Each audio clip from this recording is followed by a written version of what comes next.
छठा प्रश्न, योग की सीमा के रूप में निम्नलिखित निश्चित समाकलन का मान ज्ञात करना है। यहाँ लोअर लिमिट a बराबर 0, b बराबर 4, fx का मान x प्लस e की पावर 2x है। nb बराबर b माइनस a, यानी nh बराबर b माइनस a, b का मान 4 है, a का मान 0, इसलिए ये 4 आ जाएगा। यहाँ से h बराबर 4/n, h टेंड्स टू 0 होगा तो n टेंड्स टू इनफाइनाइट होगा, क्योंकि n बराबर 4/h होगा और 1/n बराबर 1/n टेंड्स टू 0 होगा। ये हमारा फार्मूला है जिसमें निश्चित समाकलन को योगफल की सीमा के रूप में व्यक्त किया गया है। अब हमें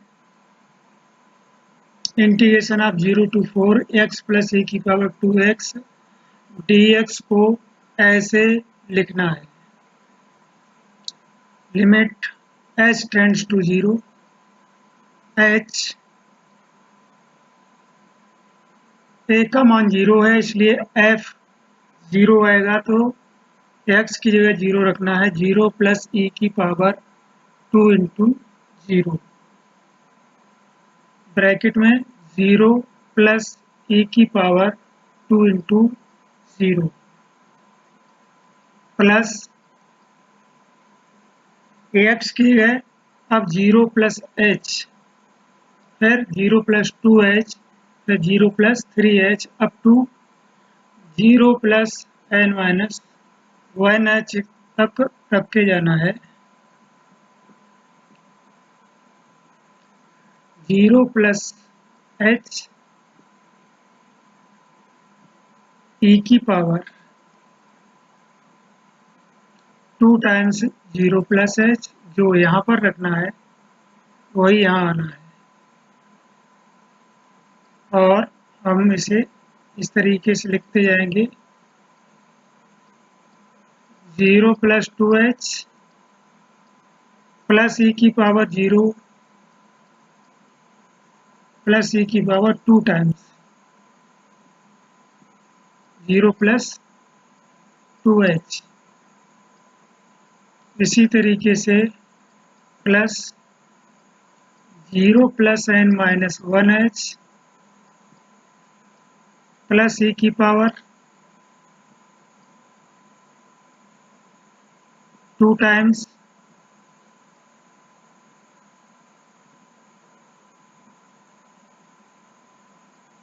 0 प्लस n माइनस 1 और h।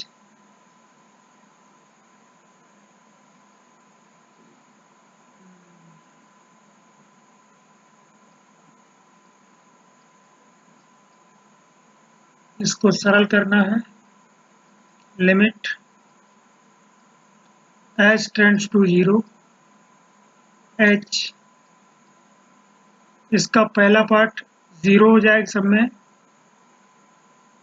h वाला पार्ट देखेंगे तो यहाँ तो h है ही नहीं, पहले पद में कुल n ब्रैकेट होंगे, हर ब्रैकेट में एक को छोड़ करके h है, इसलिए h जब कॉमन लेंगे तो ऐसे ब्रैकेट्स इसमें h है, n माइनस 1 होंगे। 1 से शुरू है, फिर 2, फिर 3, फिर 4 होते हुए n माइनस 1 तक गया है, मतलब 1 से n माइनस 1 तक की प्राकृत संख्याओं का योग आएगा। तो 1 plus 2 plus 3 up to n minus 1, ये प्राकृत संख्याओं का योग इसकी वजह से आएगा। अब इसकी वजह से करेंगे e की power 2h 4h 6h 8h, इस तरीके से आएगा, मतलब e की पावर 2h प्लस e की पावर 4h प्लस e की power 6h up to e की power 2 times n minus 1 h। इस तरीके से ये टूट जाएगा हमारा। अब इसको सरल करना है, बराबर limit h tends to 0 h। इसको और सरल करके लिखेंगे,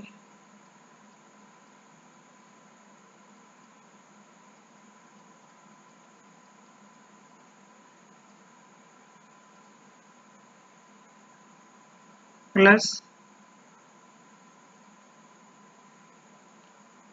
e की पावर h का स्क्वायर, यहाँ पर 1 और आएगा,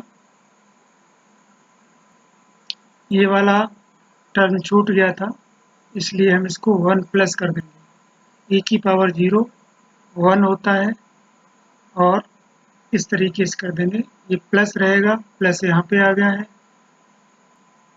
इसे हम इस तरीके से कर देंगे, ये गुणोत्तर श्रेणी बनेगी।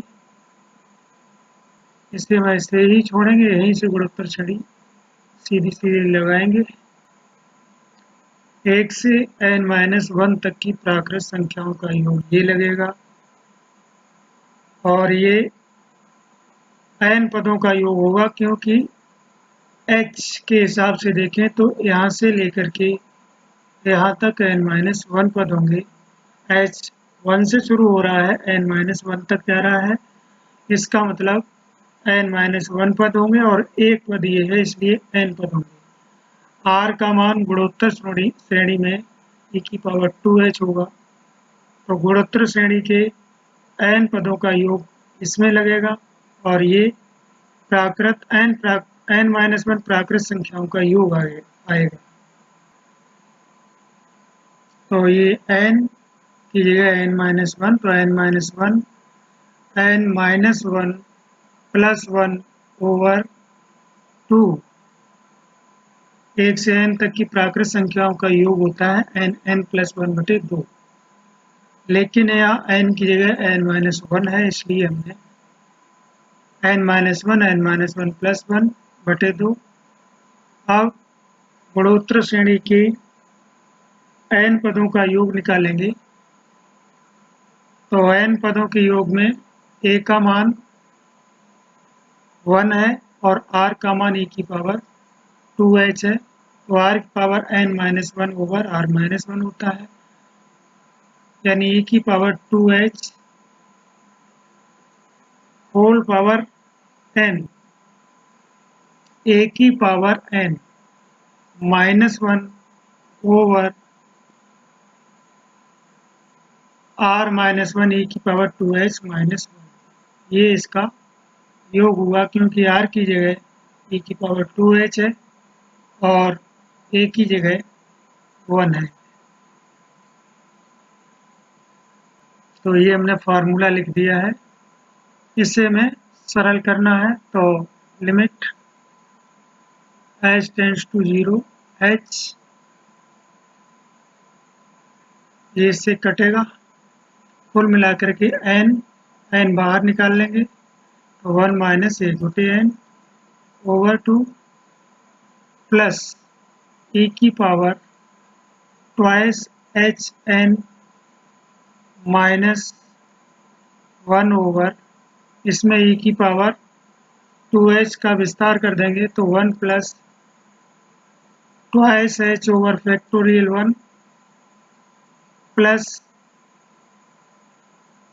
2h square over factorial 2 up to infinite -1 जाएगा ये,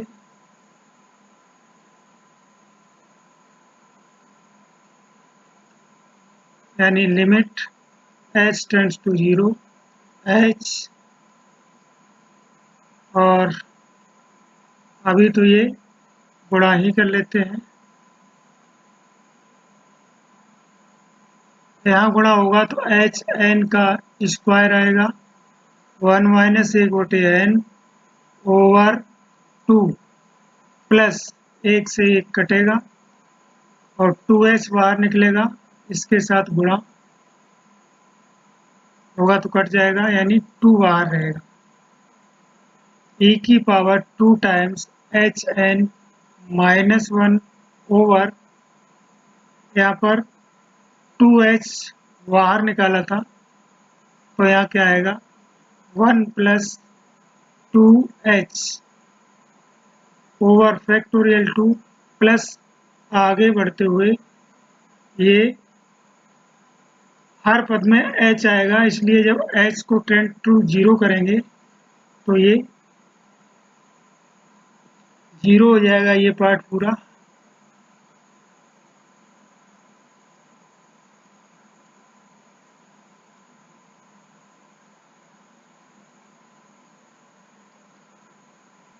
पहले यहाँ एच एन बराबर जो आया था हमारा 4, यानी b माइनस ए 4 माइनस 0 4।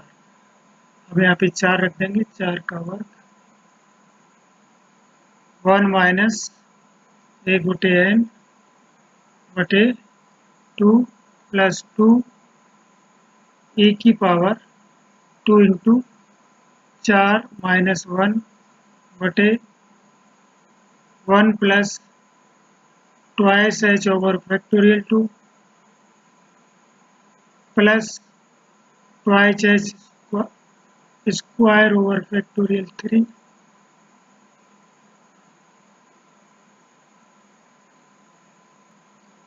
यहाँ पर लिमिट h टेंड्स टू 0 यहाँ काम आएगी, जबकि यहाँ पर n आएगी काम, तो हम एक दूसरे से कन्वर्ट कर सकते हैं,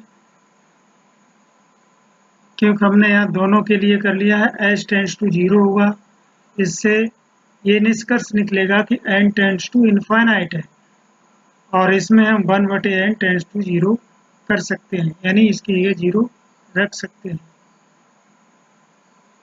तो जहाँ h की ज़रूरत है वहाँ h में लिखेंगे, जहाँ n की ज़रूरत है वहाँ n में लिखेंगे। तो पहले टर्म में n की ज़रूरत है, इसलिए हम n लिख रहे हैं।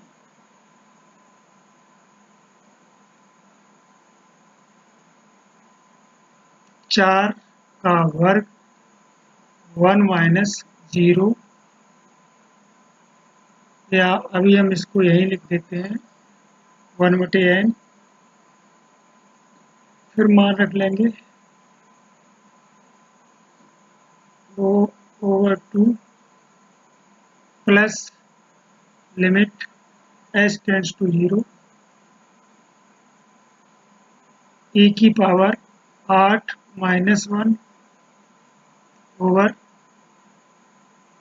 1 प्लस 2 टाइम्स है ये शुरू से ही 1 plus twice h over factorial 2 plus 2h square over factorial 3 up to infinite. अब हम h की जगह 0 टेंड कराएंगे, तो यहाँ पर ये इनफाइनाइट है, लेकिन 1 अपॉन n जो है वो 0 ट्रेंड करेगा, इसलिए यहाँ 0 रखेंगे। तो 4 का वर्ग into 1 minus 0 over 2 plus 2 times e की पावर 8 माइनस 1 ओवर 1 प्लस 0